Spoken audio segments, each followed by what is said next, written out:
Se você acha que em algum momento da sua vida um grande milagre vai acontecer e você vai receber o dom da desenvoltura, eu sinto informar que você está iludido. E eu já quero começar essa fala com dois grandes mitos que muita gente ainda acredita. O primeiro é que desenvoltura é um dom natural ou um acontecimento milagroso na vida de poucos escolhidos. Não é. O segundo é que não ter desenvoltura tem a ver com ser uma pessoa tímida ou que sente vergonha. Também não tem nada a ver com isso. Desenvoltura tem a ver com adaptar a sua comunicação ao contexto, a lidar com imprevistos de maneira a não deixar as emoções tomarem conta e a conduzir a conversa a um objetivo. No vídeo de hoje a gente vai conversar um pouco como nós podemos treinar essa habilidade que, acredito eu, todos nós almejamos, porque isso de certa forma traz uma naturalidade, uma fluidez para nossa fala. E vamos falar também que a desenvoltura nos ajuda a assumir posicionamentos mais adequados, mesmo nas situações mais desafiadoras,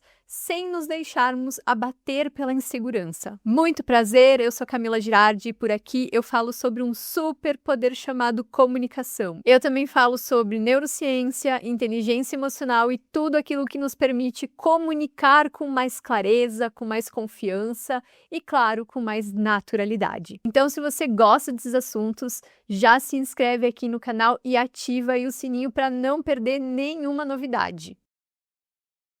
Salve, super comunicador, super comunicadora! Antes de começar a tagarelar por aqui, eu quero te falar algo que eu acredito que seja muito importante. Até o final desse vídeo, eu quero te convencer, ou pelo menos plantar uma sementinha aí, de que desenvoltura se desenvolve com prática deliberada. Mas vamos desenrolar logo esse papo, que eu estou assim, ó, animada para compartilhar algumas informações e também algumas histórias aí com você. Antes eu quero falar sobre algo que eu já comentei num outro vídeo que eu fiz aqui, em que eu falo sobre ruído de comunicação. Nesse vídeo que eu acabei de falar, eu comento um pouco sobre formalidade e informalidade, que vai ser muito pertinente para o assunto que nós vamos tratar hoje. Então, se você não assistiu, eu recomendo que você assista, inclusive eu vou deixar o link aqui embaixo na descrição para você.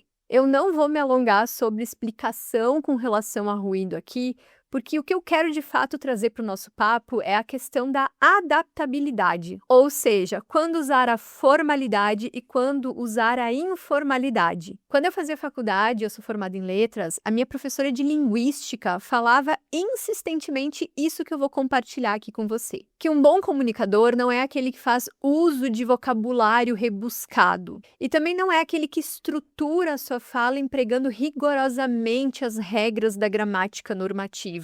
Um bom comunicador é aquele que consegue adaptar a sua comunicação ao contexto comunicativo. E eu vou te dar um exemplo aqui que eu gosto muito de usar quando eu explico essa questão da adaptabilidade. Quando eu visito os meus avós ou quando eu falo com alguma pessoa mais idosa da minha família, eu não falo da mesma maneira que eu estou falando com você aqui agora. Eu uso uma forma totalmente diferente de me comunicar com eles. Meus avós e algumas pessoas mais idosas da minha família costumam misturar o português com o talhano. Se você nunca ouviu falar no talhano, ele é um dialeto do idioma italiano. E aqui onde eu moro, como é uma região de imigração italiana, falar o talhano é algo muito comum, principalmente pelas pessoas mais idosas. Eu não sei falar o talhano, eu só conheço algumas palavras, mas toda vez que eu vou visitar os meus avós ou que eu conversar com alguma pessoa mais idosa da minha família, eu insiro as palavras que eu conheço do talhano na minha conversa. Assim, eu adapto a minha comunicação à maneira como essas pessoas se comunicam. Além disso, os meus avós, por exemplo, eles não fazem as concordâncias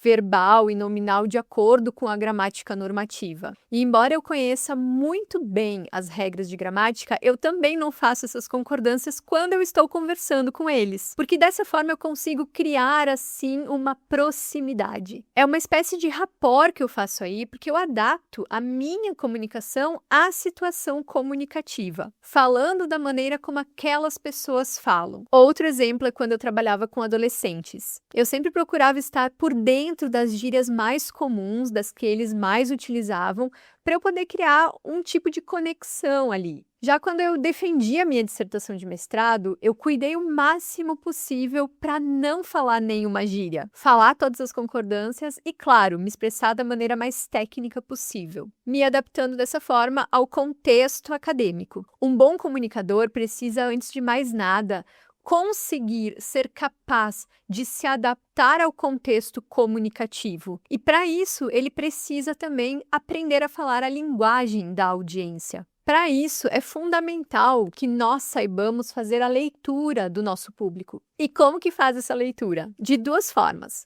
Conversando, fazendo perguntas, tentando interagir com as pessoas. Ou então, se o caso for um evento presencial, a gente pode também observar a linguagem corporal delas. Para concluir essa parte do raciocínio sobre adaptação à comunicação, eu quero te convidar aqui para fazer um exercício. Vamos lá!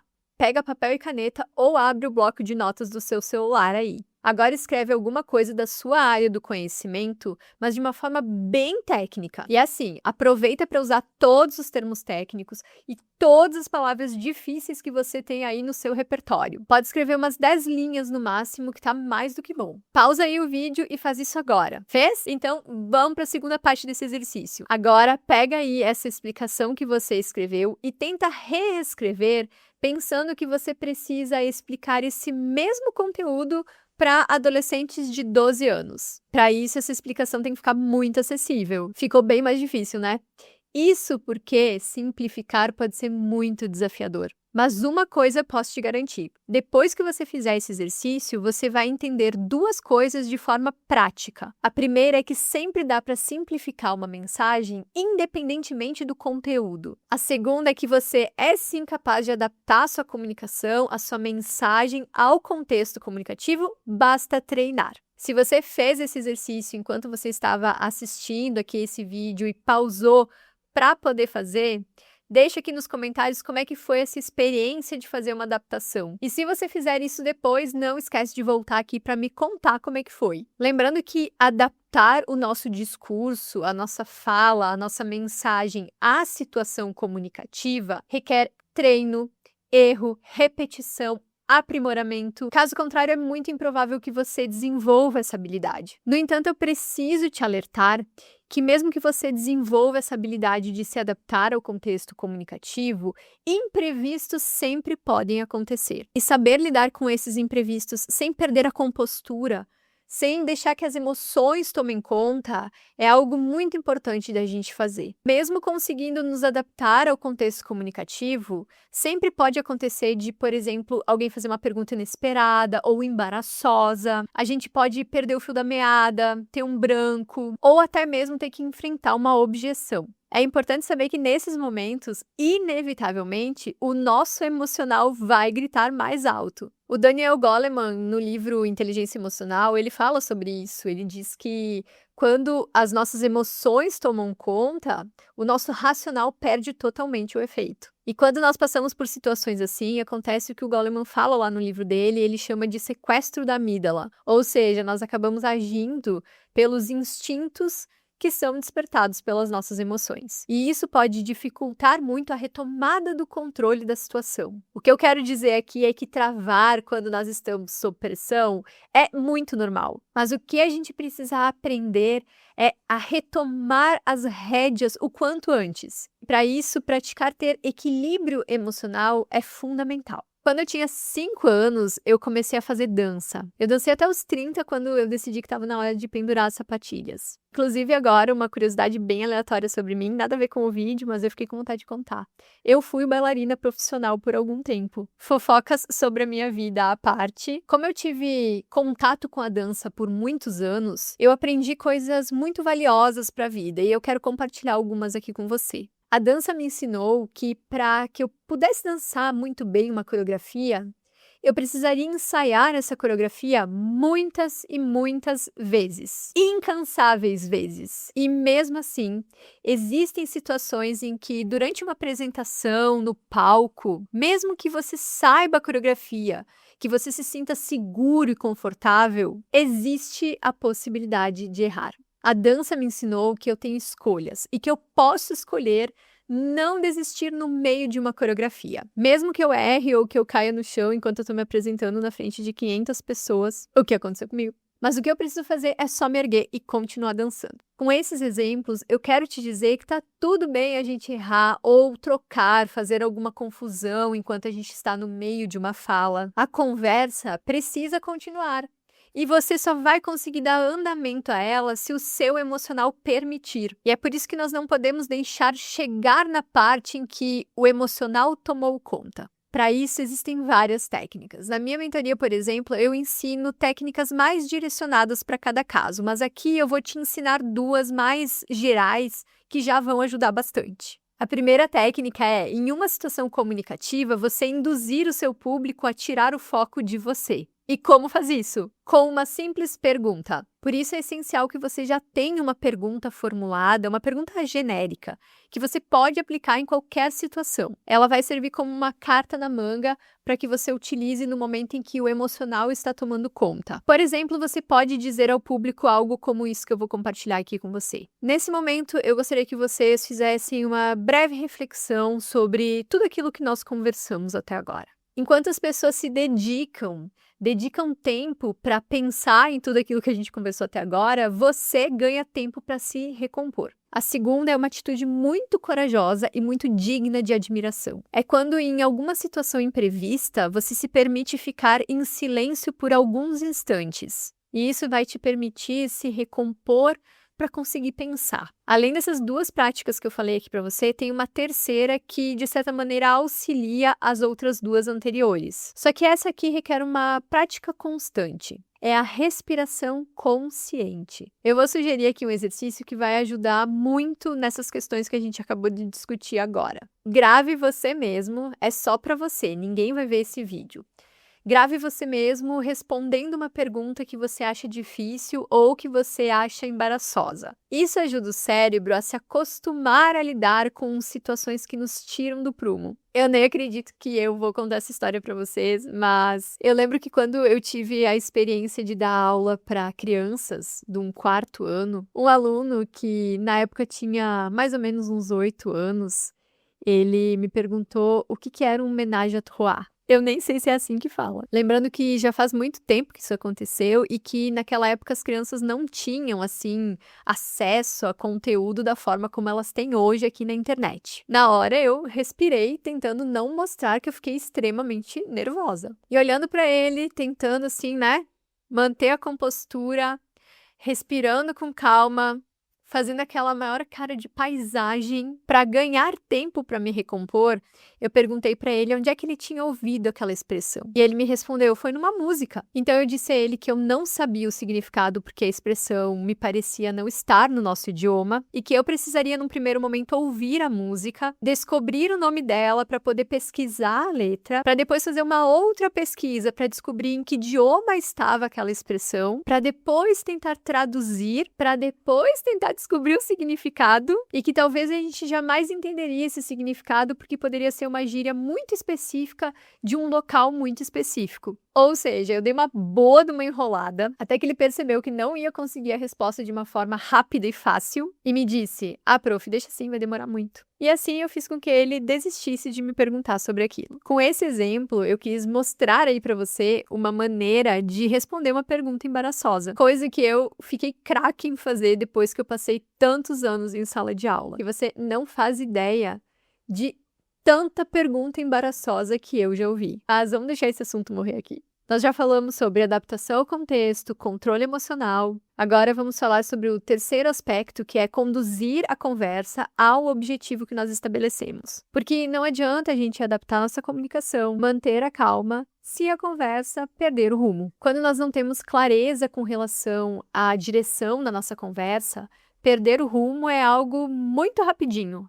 A gente faz isso sem nenhum esforço. Falar bem, falar com desenvoltura, não é apenas sobre performar, mas é, antes de tudo, falar com convicção, com direção, com clareza, sempre mirando o objetivo a ser alcançado. O que eu quero dizer é que não importa a sua performance se você não tem uma intenção muito clara daquilo que você quer comunicar, porque as pessoas não vão entender o propósito da sua mensagem. Perder a direção acontecia muito comigo quando eu dava aula para adolescentes e para adultos. A gente sabe que não importa a faixa etária.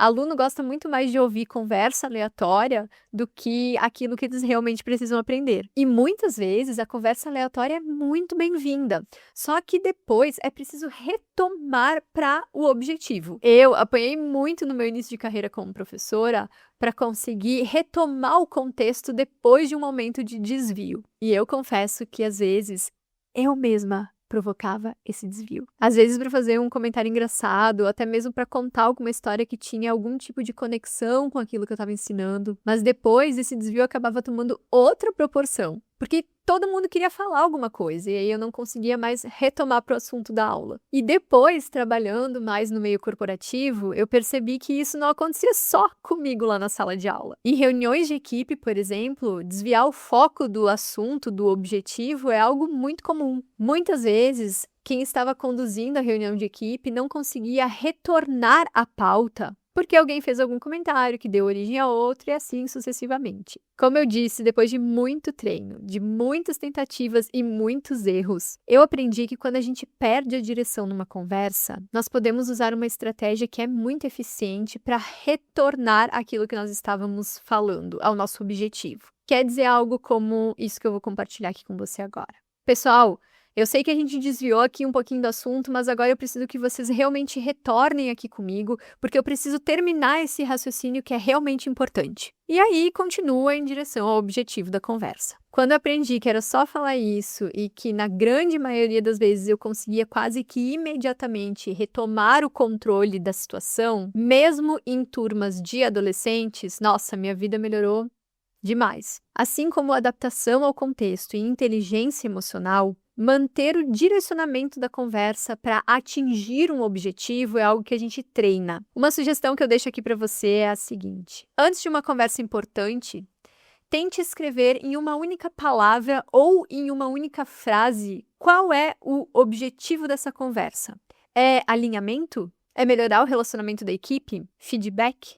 Apresentar dados? É ensinar alguma coisa? Defina o objetivo e toda vez que a conversa tomar um rumo diferente, você se preocupa em lembrar desse objetivo e retornar a ele. E para a gente terminar esse papo de hoje, eu queria ressaltar mais uma vez que desenvoltura é uma habilidade que a gente precisa treinar sempre. A gente precisa aprender a fazer a leitura do ambiente para poder adaptar a nossa comunicação àquele contexto, o que vai com o tempo e com a prática nos permitir falar com mais naturalidade. Também precisamos aprender a lidar com aquilo que nós sentimos, para que com o tempo a nossa comunicação seja mais confiante. Além disso, ter um objetivo estabelecido, uma direção, nos proporciona uma clareza muito grande do que falar e de como falar. Se você ficou comigo por aqui até agora, escreve um salve lá nos comentários para eu saber quem é que está me acompanhando. Se gostou desse conteúdo, curta o vídeo, compartilhe ele com alguém. Isso ajuda demais o meu conteúdo chegar a mais pessoas que talvez precisem aí dessas dicas para melhorar a sua comunicação. E se você quiser me acompanhar também nas redes sociais, eu vou deixar os links aqui embaixo na descrição. Será um prazer imenso te receber por lá também. Eu gostaria muito também de saber o que você achou desse vídeo, o que você está achando do canal, ou ainda se você tem alguma sugestão de conteúdo. Então, se quiser interagir comigo aí, sinta-se em casa. Beijoca! Te vejo no próximo vídeo.